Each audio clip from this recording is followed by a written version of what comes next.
I'm going to show you guys how I made this bowl cover for my stand mixer. The first thing I did was trace the actual bowl itself all the way around with Taylor's chalk.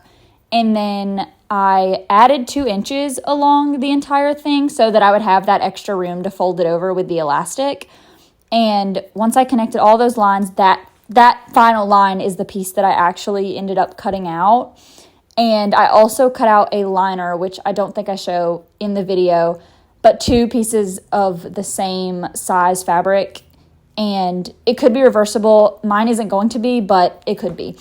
And then I measured my elastic around the top of my bowl too and pulled it a little bit tight and then cut it so that it will really cinch around the top. And then I sewed a straight stitch around the top. I think I did about 1 inch from the edge. And then I did leave a little gap to turn it inside out once I was done with this. And this is it turned inside out. And I pushed out all the corners and there's that little gap that I left. And then this next stitch that we're doing is to create the channel for the elastic. So it is wide enough that your elastic will fit through it, but just enough for the elastic to fit through. And once that's all the way around, you have to fish your elastic through. I used a stitch marker. It did not go well, but I do not own a safety pin. But I would recommend a safety pin to use to fish this through the channel you just made.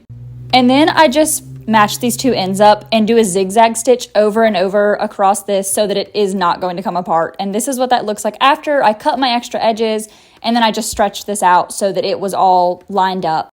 And here's once that hole is closed, I just did a straight stitch and it's so cute. I love how it turned out and it looks so cute for the top of my bowl.